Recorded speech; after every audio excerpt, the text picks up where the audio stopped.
This project was made possible with support from California Humanities, a nonprofit partner of the National Endowment for the Humanities. So please visit calhum.org if you get the chance, and I'll ask all of you to fill out a survey at the end of this little Q&A session.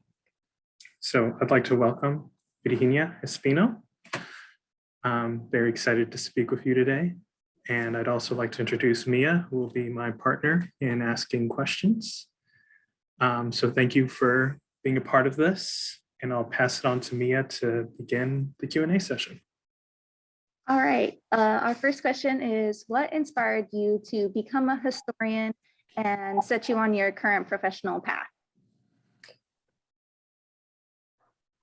Well, after I graduated with my undergrad, I was an elementary school teacher in Boyle Heights. I was able to receive an emergency credential because there was a crisis in the lack of bilingual Spanish-English teachers at that time. So I was really fortunate to just get placed in the classroom, and I realized that there were few sources about my history, my culture, and the students' history and culture, because they were mostly Latinx, Central American, and Mexican American. And so I would have to make up my own curriculum to teach about the United Farm Worker struggle, to teach about things like the Chicano moratorium in the 1970s, things that happened right down the street from where I was teaching. So then I decided to start taking night classes at Cal State LA. I took history courses, I took women's studies, and I was so excited about what I was learning that I figured it would be a good move for me to get into graduate school to just study history. Because when you're an elementary school teacher, especially K through 5, K through 6, you have to be a specialist in math and science and literature and PE and music. And so I just felt overwhelmed, and I wanted to focus on one area that I was passionate about, and that was history, but primarily social movements and the Chicana experience. Awesome. I do want to thank you for that, because I do identify as Chicano. So that means a lot to me. So the next question we have for you is very much related to what you just said, in the sense that you're someone who holds a deep sense of knowledge for the Latina history. So we wanted to ask you how you've seen it evolve, and where do you see the movement going now? The movement, you mean the Chicana movement of the 1960s and 70s, the civil rights movement? Yeah, how it's evolved from that to where we are now. That's a really great question. And that's a question that I ask myself. And it ebbs and flows as far as how the students respond to that identity. Because the movement is really the people. And if the people don't embrace the identity, if they don't embrace the purpose and the goals, or come up with new goals, new objectives, then I think the movement dies. And so it kind of ebbs and flows. And I think it's experiencing somewhat of a resurgence, because people are starting to identify with, even though they weren't necessarily a part of the movement, or they didn't grow up and benefit from the movement like I did in the 80s, in the 70s and 80s, they're benefiting from it. They're benefiting from it now. And if they don't continue the legacy, then the movement dies. But what I teach my students is that there were several objectives for the movement, the Chicano movement. And one of them was community action. It was being involved in your community. It was being active. It was being an advocate. And so that's, a really important part of the movement. And if people only see it as, a class that you take, or, a book that you read, or a film that you watch, then it's part of history and not part of our current contemporary times. So I really love to see when students are active and involved and advocating for those who are most marginalized in our community. And so that's where I see the movement. I see the civil rights movement of the 60s and 70s in people who are active today, getting involved in whatever issue it might be, whether it's climate change, immigration rights, or immigration, activism. I think all of that is part of this common legacy, this long struggle for civil rights in the United States. Awesome. So back to Mia. Very interesting. The stories told in No Mas Bebés are refreshingly centered on older women of color. Was it difficult to get No Mas Bebés off the ground or supported due to that perspective?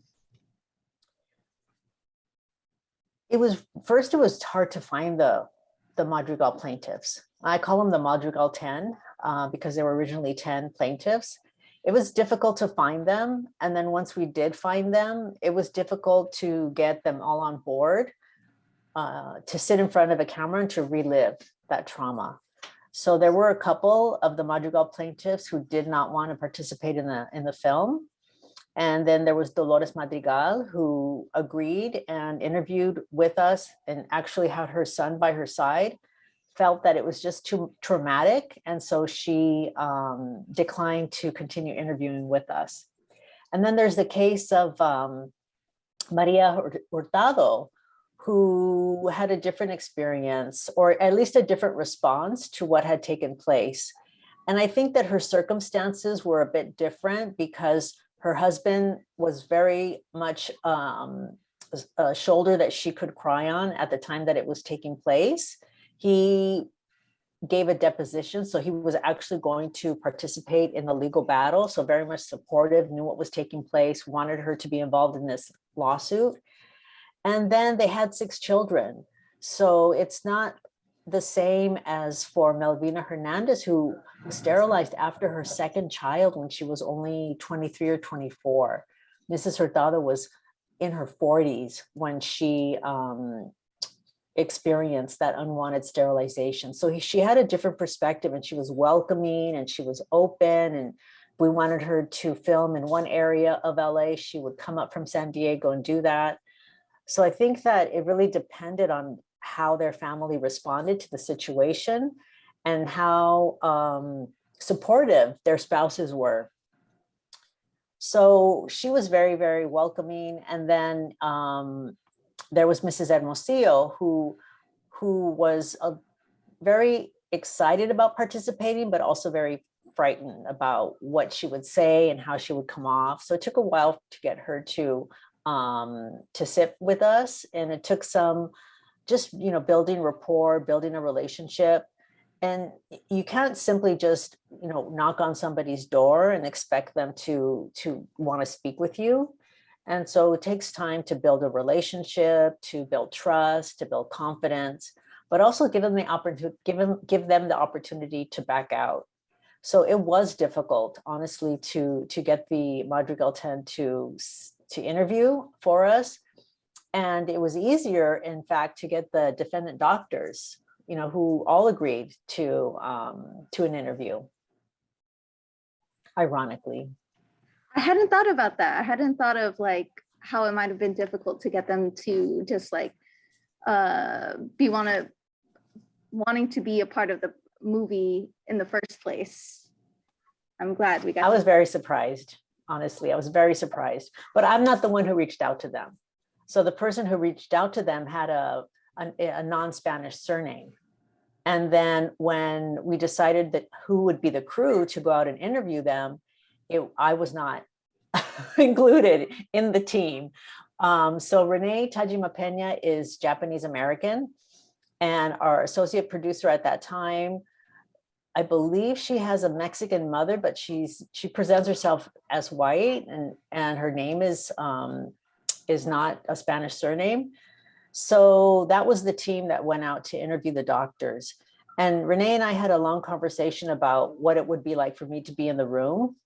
And she thought that I might influence how the doctors responded because I'm obviously Latina. And I said, but you're also a woman of color. And she said, well, Asian women are seen as passive. Now, Renee is not. She's a very strong, powerful, vocal, outspoken person. But she says that typically white men see Asian women as passive, and she didn't think it was going to be a problem. And I think they did feel comfortable in interviewing with her. And I think they felt like they had somebody in the room who was going to understand their point of view. As a follow-up to that, were you there with any of the Madrigal 10?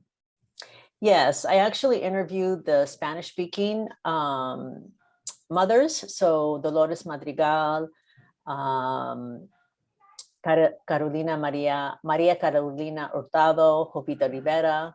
And I was able to interview an amazing civil rights lawyer, Mr. Levine. I can't remember his first name at the moment, but I interviewed him. He was working at the time for the Southern Poverty Law Center. So the Chicana and Chicano lawyers in Los Angeles were actually getting advice and mentorship from lawyers who were advocating for civil rights issues in the Deep South. This is all really interesting to me. So I'm gonna go with the question that I was supposed to ask you. So as someone who is a leader and has studied the histories of leaders in the Chicana movement, what advice would you give to new leaders in BIPOC communities? And by BIPOC, I mean Black, Indigenous, people of color.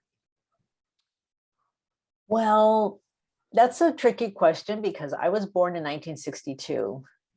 And so I feel like I need them to tell me what their generation needs versus me showing them the way. You know, I have 3 children. My youngest is going to be 18 in August. And I feel like her generation has experienced the world so differently. And she's always teaching me, always showing me how to think differently and how to think from the perspective of her generation in terms of just the language I use, my biases. And so I feel like I always want to create space for the youth to educate me and to teach me. And I just try to be an example by being involved in the community. You know, I take to heart what the Chicano activists were building. And I always try to connect the university with the community. And so I'm involved in an organization called the California Latinas for Reproductive Justice, where we're trying to change the way people think about bodily autonomy, about the right to determine for yourself if, when, and how many children you have, as well as the ability to raise those children in safe and healthy environments, you know, free from racism. So I feel like I want to lead by example. And then I also want to be open to new ideas, new ways of thinking, and open to how the youth see the future. I love that. That's amazing. For our next question, it is, here in Norco, we have a population of community college students who may at times feel lost or unaccounted for. What helped you stay motivated, both in your education and in your causes? I am a community college alum as well. I went to Pasadena City College. So I know that feeling of trying to find your way and perhaps being a late bloomer, where, you know, when I was graduating from high school, some of my friends were off to a 4-year university and I just wasn't ready for that. But what has kept me motivated? I really enjoy being involved in a movement or an organization. And so my career path is always connected to how can I use this to help my people, basically. So what can I do to support my community, to empower the marginalized? Like, how can I use my life for good? And so if that means that I need to get an advanced degree, well, then I just kind of push my way through it, because it's not the degree itself that excites me. It's what I can do with that degree after I've completed it.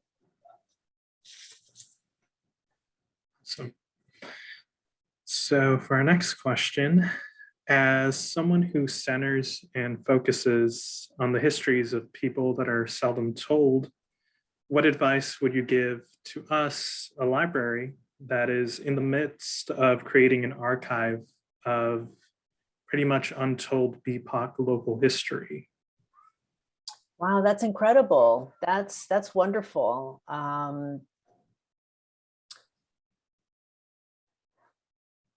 Write a lot of grants because it costs money to keep those items stored properly and then to make them available. I think that when you invite people to come in to view your archive or to use the archive, that's when you're bridging this huge gap between just everyday people and the materials that only researchers have access to.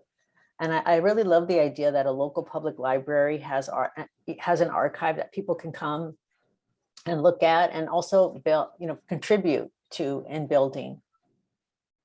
But I think that I would start with, topics and themes versus, all BIPOC individuals and their experiences. So do you have any ideas of like specifics, like an age group or a topic or a theme or photographs or oral histories or? So the way that we've actually someone in here, Alyssa, she and I, when we were working together, looked through a lot of the local history books here, and we tried finding mentions of BIPOC people in the community, because this has been a town that's been around for, I want to say 90 plus years now. And there's very little to no mention. I think we only found 2 to 3. So what we're doing with this grant and this project is to kind of start the foundation for that, and to kind of also give permission to a lot of BIPOC community members who might be a little afraid, right? Because we just want to set forth like, hey, we did a thing and it was okay, and we talked about these topics. And we're hoping to encourage more people and to start those conversations, and from there, seeing where the history leads us. So essentially, you're on the ground floor of what this is. That's incredible. I think that one recommendation I would have might be to focus on the people who are elderly and who might not be around in a couple of years, as a way to honor that longstanding community. I bet they have incredible collections of photographs in their garage and other documentation. There's one item that I use in my class when I teach the Chicano experience, and that's my father's report card from Lincoln High School in the 1950s. Because all of that tells a story that is, in this case, it's been told, the story of schools tracking, because the report card has my father taking upholstery class and auto shop and PE and art and then English and math. And so we have this amazing conversation just looking at this primary source document. So I think when you look at the history of your community and think about the educational system, that's a really great place to start. Family, community, and within the community, it's the educational system, and start from there. I will do that. To piggyback off of that just a bit, No Más Bebés can be viewed as radical storytelling. For those of us who are not accustomed to telling our own stories, which you suggest is what we try to do, get older people to tell their stories, due to the radical nature of some of them, or some of the stories, my bad. Do you have any words of wisdom for those currently in an environment that would be hostile, who wish to tell their story?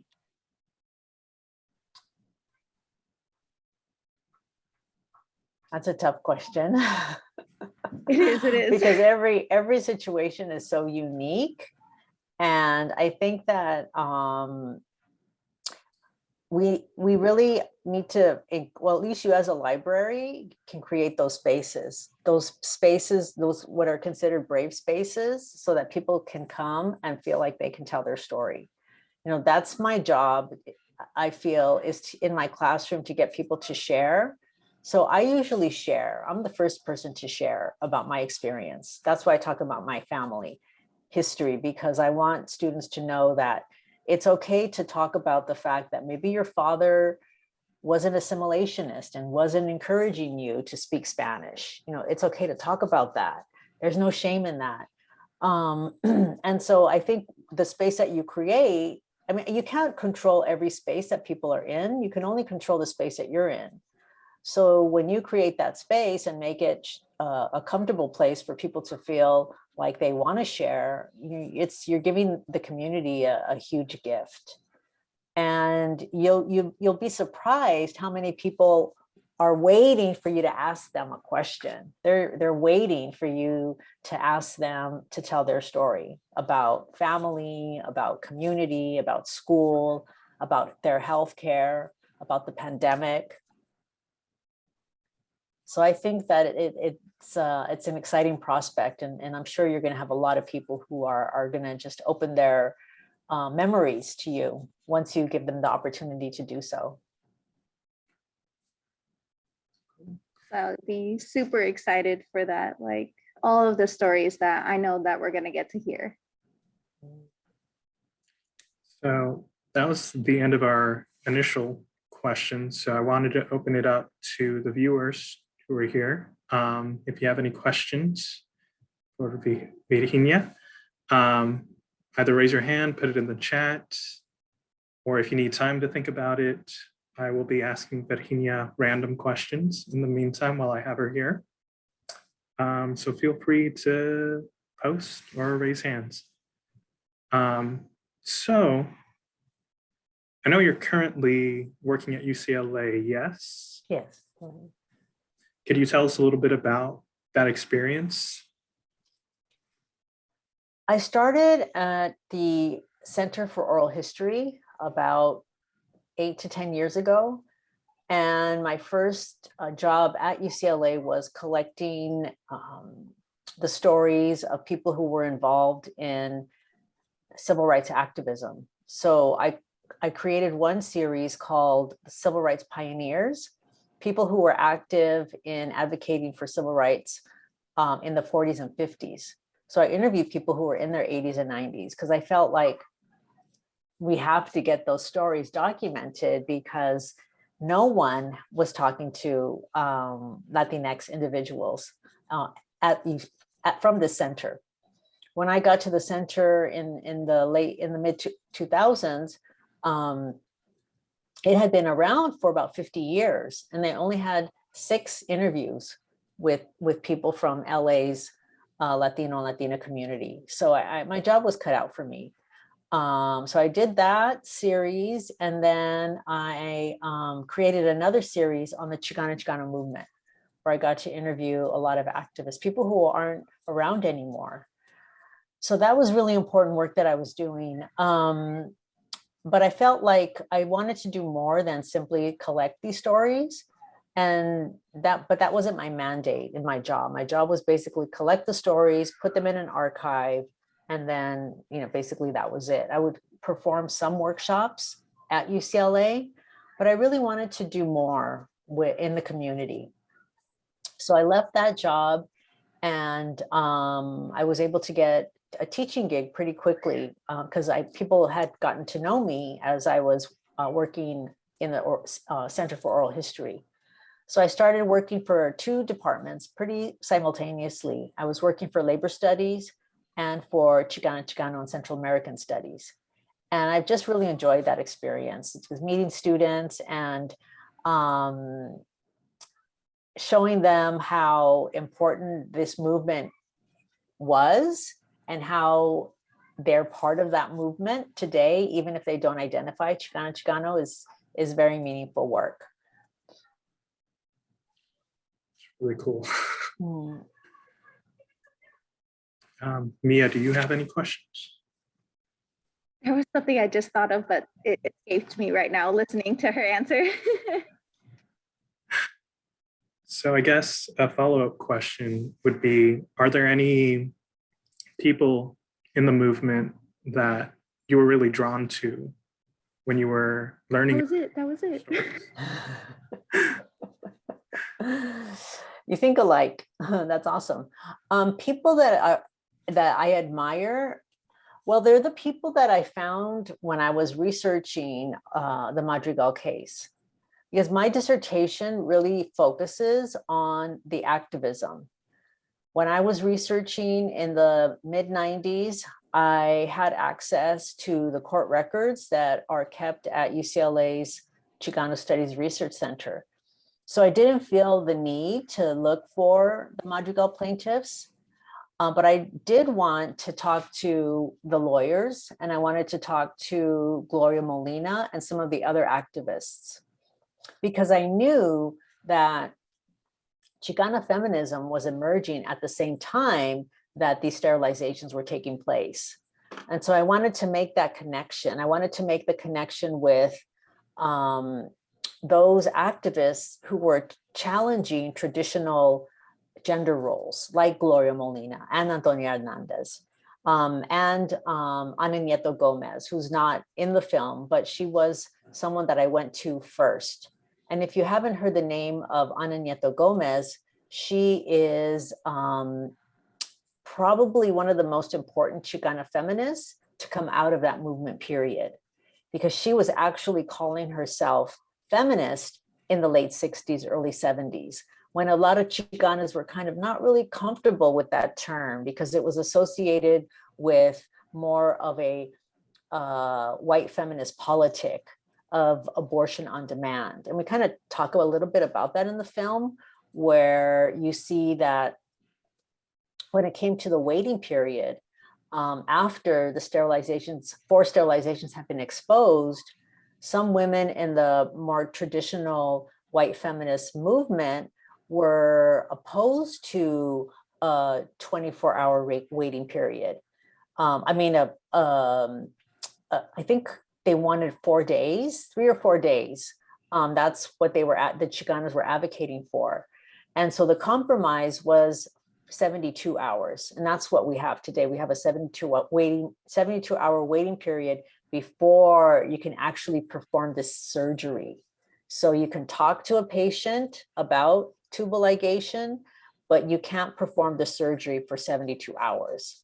What was happening to the women in the hospital is the surgery was being performed a couple of hours after they were approached about it. So I really wanted to talk about this idea of reproductive justice, where it's not simply about abortion on demand or preventing women from being sterilized. It's all of that. It's all of those questions about bodily autonomy. It's the right to have 5 children. It's the right to have no children. Because white women at the time were being denied tubal ligation, and that's why they were so adamant about not having a waiting period, because they wanted to go see their doctor and say, I really made up my mind. I don't want to have any children, and not be talked out of it. And so it was hard for them to see the other side of those women who were being abused and violated because there were no protections. So I think Ana Nieto Gomez really helped me make that connection to all of these issues, because she was looking at it that way back in the 60s and 70s. And then I admire the work that was coming out of this group called Committee to Stop Forced Sterilization. We interview in the film Patricia Volanowith, who was a member of that organization. They organized this amazing demonstration at State Street Park. They marched up to the hospital, put up these huge handwritten statement that says, "We denounce your racist actions." I just really admire that rebellious spirit and that radical perspective. I think Patty has a question. Hi, am I unmuted already? Yes. I was born at County General. I was born in 1984. I watched your film. I live in Boyle Heights and I work at the Benjamin Franklin Library. I'm a librarian there, and I was born in that hospital, and my mom would go to the doctor there. And I remember her always telling me that they told her that I had Down syndrome and they recommended that she get an abortion. And until I watched your film, I had no idea that I'm Mexican American. My mom, I'm first generation. And it makes me think, was it because they didn't want her to have more children, or was it because they really thought that I did have Down syndrome? So I just want to thank you for making this film. I watched it at the Highland Park Theater. I think this was, what year was this? I can't even remember. Like 2016, 2017. Yeah. Mhm. Yeah. And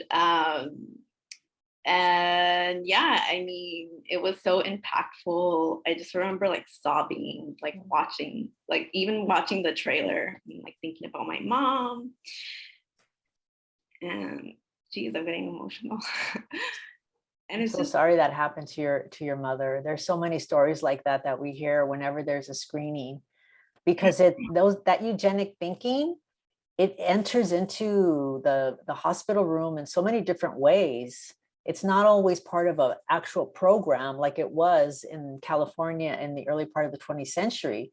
That thinking is still, it's still there. It's there today, I would argue. yeah, it's totally still there today. And like, they don't want women of color to reproduce. And yeah, I just wanted to share that. But thank you for putting together this documentary. Thank you for sharing.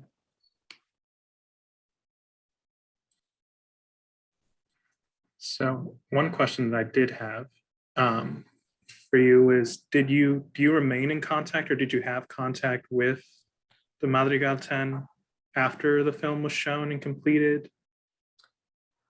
Sadly, Mrs. Hermosillo passed away in January, and she's the one that I saw the most because she lives in Los Angeles. I don't make it out to see Mrs. Hurtado very often because she lives in San Diego, as well as Jovita Rivera, and Dolores Madrigal lives in Las Vegas. So I didn't continue visiting them, and kept in contact via telephone. But over time, it felt like for some of the plaintiffs that even though we developed a bond and a friendship, that my presence was a memory of that. It triggered the memory of that violation. And so I just kept my distance because I didn't want to be that reminder to them. And even though we developed very nice rapport, and I almost felt like they were family, I could tell that seeing me was a reminder of what had happened. And many of them did not want to be remembered for that. They wanted to be remembered for other things. And so I wanted to honor that.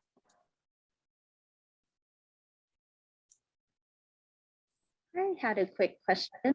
I was wondering what the work is like for you in your organization. You said it was the California Latinas for Reproductive Justice? Yeah, so I'm on the board, and we primarily do a lot of fundraising to make sure that the organization is sustainable.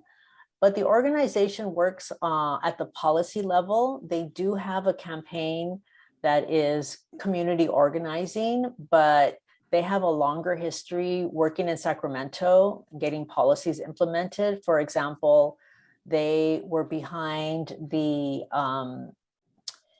access to I believe it was the morning after pill on the college campuses. So I think it's community college and the Cal States that are mandated to make available the morning after pill. And that's because of the work that the California Latinas for Reproductive Justice was doing. They also had a bill passed for reparations for survivors of eugenic sterilization. So not the individuals in our film, but survivors who were part of the sterilization program that was state sanctioned. So under the eugenics laws, meaning that if they were incarcerated or institutionalized, and they came before a eugenics board and were deemed unfit to reproduce and then forcibly sterilized, they could now receive some compensation for that. So that bill took many years to get passed, but it was recently signed at the end of last year, I believe, or June of last year of 2020. So that they do that kind of policy work. And they're also involved in, they have a program that supports young parents. They really want to help us think differently about when a young person, say someone 15, maybe not 50, but 16, 17, or even 15 gets pregnant and wants to keep the child.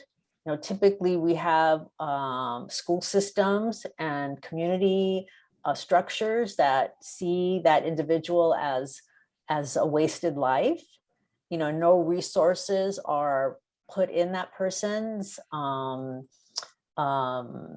ability to obtain it, to finish their schooling and perhaps go to college. And so you really have two generations that are destroyed by that. And so CLRJ tries to educate people about the kinds of programs that can exist to support young women when they find themselves pregnant and they want to keep their baby. So really challenging that stigma, you know, and they don't even use the term teen parent because it's been so stigmatized. And when you hear that, people, you know, they kind of get a little uncomfortable. It's a difficult topic, and that's what CLRJ does. It really wants to grapple with some of these very, very difficult and complicated issues in our community. I think that young parents are not going to go away, so we need to find a way to support them so that they can thrive and so that their children can thrive as well. Amazing. I'm really glad we got to hear about that as well. Something else that I really enjoyed about a lot of your answers to our questions was it really centered on community.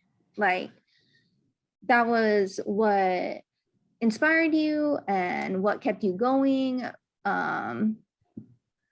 Why you chose the things you got into and stayed with it is because you wanted to give back to your community. And that's something that I feel at my age I'm getting to. It's starting to click with me that what really sets my soul on fire is wanting the community, like wanting things to be better for my community. That's beautiful. I think the screening is wonderful. Did you have, was it a virtual screening? Yeah, so we had it available for, I guess this would be the second week. So people can sign on through where is it? It's right there. Oh, that's great. bit.ly/weouthere. So they could sign up to get a code for the film and to this. Or, you know, they could just watch the film by themselves and then we'll record this and put it up later on the site. Yeah, what we were really trying to do is build that sense of community here. And yeah, ultimately you've kind of echoed that in saying things like giving people permission, right, to tell their stories, especially the ones that you rarely hear, if at all, right? Like the fact that the No Mas Bebés was very centered on these women of color, older women of color too, who aren't really well known and who had such a huge impact on reproductive rights and history. And that's just so cool. So we're kind of trying to follow in your footsteps in a way. You once worked in a library, we worked in a library. So it's very cool. And I very much geek out about these moments, which kind of brings me to another question for you. I guess Did you always feel that connection to your community, or is that something that developed as you began learning the histories that were associated with your community? Well, I grew up in Northeast Los Angeles. So I grew up in the Highland Park area. And when I was growing up, it was very diverse. So, but it was mostly majority white and Latinx. But everybody who was teaching me, all my teachers, all the counselors, all my doctors, everybody on television, I mean, I felt like I was just surrounded by whiteness and I felt invisible. And it wasn't until I transferred to UC Santa Cruz and met my advisor, Dr. Aida Hurtado, did I feel like I had been seen. So I was really lucky when I got to UC Santa Cruz that there were 3 powerful Chicana people, not all instructors, but staff and instructors who I was able to work with and who mentored me and who helped me come to the identity Chicana, because they identified as Chicana. One would be Dr. Aida Hurtado, and then the others would be Elba Sanchez, who was a poet and a Spanish teacher. And she taught this amazing class called Spanish for Spanish Speakers. So it was a class that connected your culture to the language. And then my other mentor was a woman who worked for the Educational Opportunity Program, Rosie Cabrera. And she was the first person I ever met who was full on Chicana with the big earrings and the huipil and just really celebrating her identity and her love of Mexico and her love of her people. And I just felt blessed that I had that kind of mentorship to make me for the first time feel proud of my heritage, because my parents were not proud of being Mexican. They weren't, they didn't say disparaging things, but they didn't celebrate it in our home. We spoke English only. And my mother's an immigrant. She arrived in Los Angeles when she was 12. So Spanish was her first language. My grandmother never learned to speak Spanish. So it was the first time that I could really feel proud of my heritage. And that's when I started to research and learn and build my knowledge of what it means to be Chicana, but also what it means to be Mexican and Mexican American.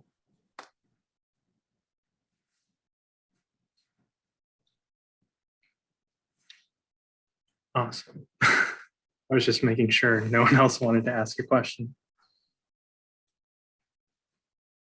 Oh, wait. Someone has their hand up. Are you raising your hand?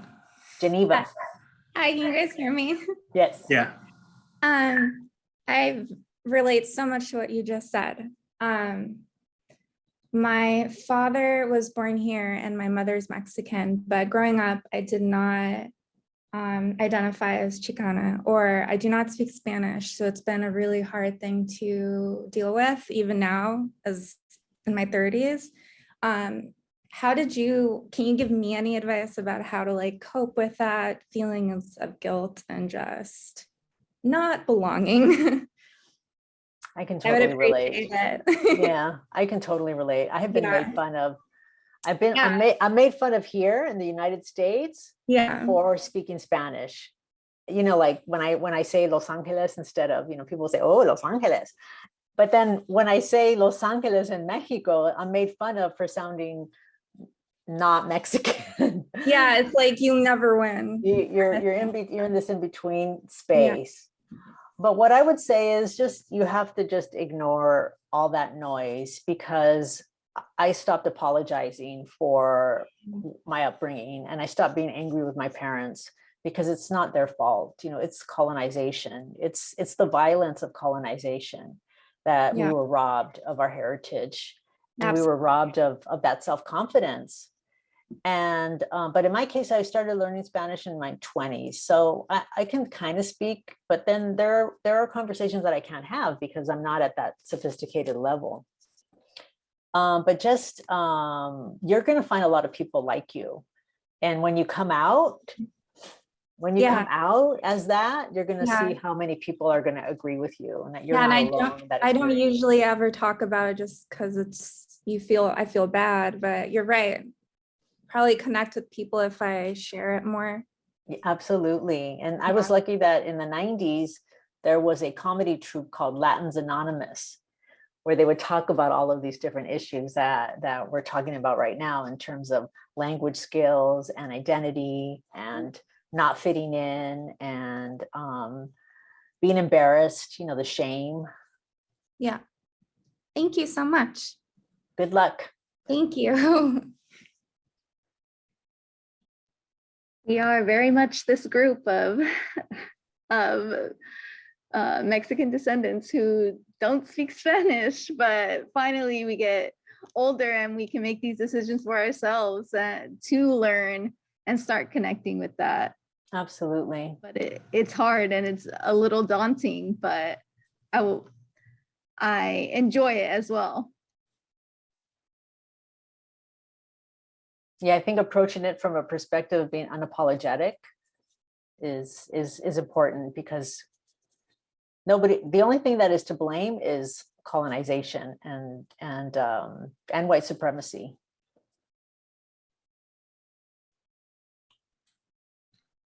Okay, so we're about to hit our 10-minute mark. So if people have any last questions, yay, nay? If not, then I will ask. Oh, Patty, yes. So to add to not knowing Spanish, I do know Spanish. Spanish was my first language. But honestly, when I go to Mexico, it's like my family makes fun of me because I sound pipocha, and it's just like, okay, I know Spanish. And it's like they make fun of your accent, so you're never gonna win. Like Virginia said, just find your group of people, find people that you identify with, and you will feel welcome. Like my Spanish I kind of forgot my Spanish, and then once I started working in Boyle Heights, it came back again because I could not put a whole sentence in Spanish together. But I've made so many friends that I can identify with. Our Spanish we don't have a sophisticated Spanish, but we know enough Spanish to carry on a conversation.